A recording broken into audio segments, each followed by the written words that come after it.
Hey friends, I hope you guys are well. We are continuing our cruise through history. We are at the 2nd century BC. Without further ado, let's begin, and I'm going to start a timer as always for 5 minutes. All right, so the 2nd century BC starts at 200 and continues until the end, the last day of 101, so everything that starts with 100. It is considered to be part of the classical era. Although depending on the region being studied, other terms may be more suitable. It is considered to be the end of the Axial Age. So if we hover on that term, it's a term coined by the German philosopher Karl Jaspers. The Axial Age refers to broad changes in religious and philosophical thought that occurred in a variety of locations from the 8th to the 3rd century BCE. So yeah, we talked about in the prior videos, like in the East we have Confucianism, and I think I definitely remembered Confucianism. Oh yeah, we were in the like kind of subcontinent. We have Jainism and Buddhism. In the West, we have the emergence of like Greek philosophy. So like these are huge things that are happening across the world, in different pockets. In the context of the Eastern Mediterranean, it is the midpoint of the Hellenistic period, which we talked about before. It's the Hellenistic period starts with Alexander, his conquering, his fall, and the subsequent kingdoms that ruled in his stead, in the divided territories that Alexander conquered. Fresh from its victories in the Second Punic War, I've clicked into that, so hopefully we'll have something about that, but we can hover. Second Punic War was the second of the 3 wars fought between Carthage and Rome, the 2 main powers of the Western Mediterranean. So like when Rome was emerging, there was another big power, and we can see it in this image here. Purple seems to be Carthage, and red in Sicily, Sardinia, I think that's Corsica, and the boot, that's all Italy. So they were vying for control of the basin. So continued its expansion in the Western Mediterranean, campaigning in the Iberian Peninsula throughout the century and annexing North Africa after the destruction of the city of Carthage at the end of the Third Punic War. So they become the dominant force in the Aegean by destroying Antagonid Macedonia. I think we talked about that in the 3rd century. They defeated the Antipater, I think it was the Antipater dynasty in Macedonia. So and then it seems that Rome destroys them in the Macedonian Wars, and Corinth, and in the Achaean War.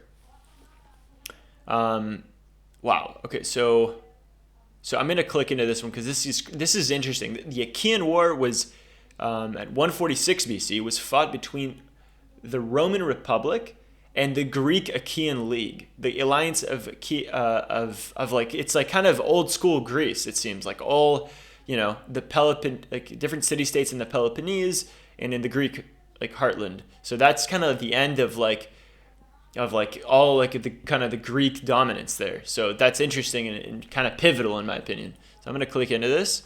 The Hellenistic kingdoms of Ptolemaic Egypt and Attalid Pergamon. Okay, wow. Let's click into that. I've never even heard of this. Attalid Pergamon and Ptolemaic Egypt. I'm going to click into both. I'm very ambitious today, and hopefully we'll get to them. So let's just keep reading. The Hellenistic kingdoms of Ptolemaic Egypt and Attalid Pergamon entered into subordinate relationships. What does that mean? Subordinate relationships. Look up subordinate. Lower rank and position of less importance. Okay. Okay. They entered into subordinate relations with the Romans. Pergamon was eventually annexed.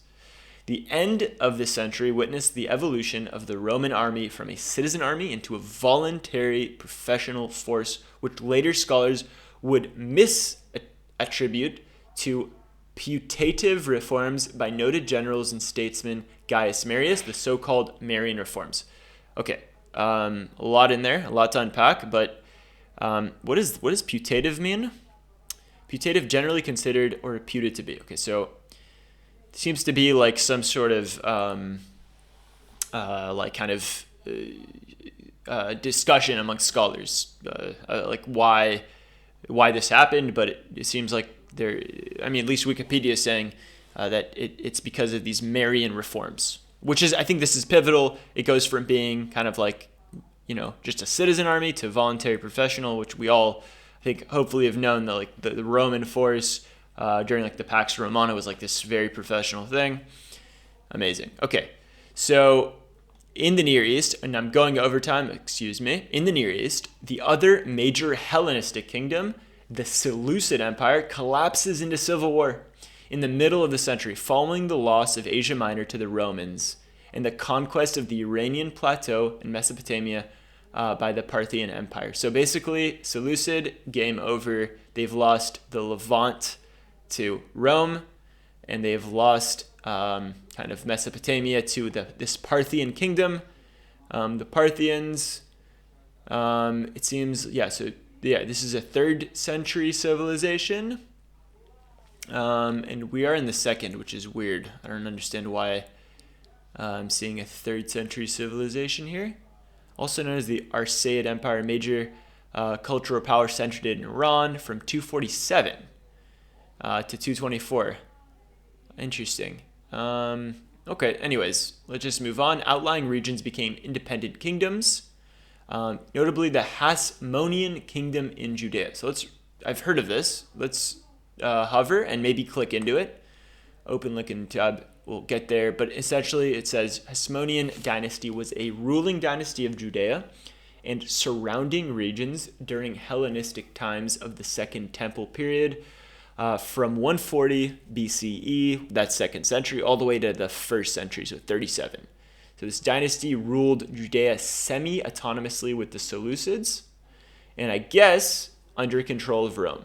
Okay, so we will read about that later. In East Asia, okay, moving to the east, China reached its high point under the Han Dynasty. The Han Empire extends its borders from Korea in the east to Vietnam in the south, to the borders of modern-day Kazakhstan in the west. The nomadic Xiongnu, maybe, that's how it's pronounced, were at the height of their power at the beginning of the century, collecting tribute from the Han. Their victories over the Yutzi set off a chain of westward migrations in Central Asia. Han efforts to find allies against this and exploring lands to their west would ultimately lead to the opening of the Silk Road, which we all have heard of. A huge thing. Interesting. So this is kind of the beginnings of the Silk Road, because of like the emergence and the strength of the Han Dynasty. Very cool. They're like, I guess, expanding. I clicked into the Silk Road, by the way. In South Asia, okay, moving to the subcontinent, the Mauryan Empire in India collapsed with Brihidantha, the last emperor who was killed by the Pushyamitira Shunga, a Mauryan general who founded the Shunga Empire. Okay, so we have this Shunga Empire. The Greco-Bactrians crossed the Hindu Kush and established the Indo-Greek kingdom, but lost their homeland in Bactria to the Sakas. Okay, this is really cool, and I'm clicking into both of these, Greco-Bactrian and Indo-Greek, because this is like a really cool blend of like India and Greece, and I'm very curious about it. We're out of time. Hope you guys enjoyed. See you guys on the next one. Bye.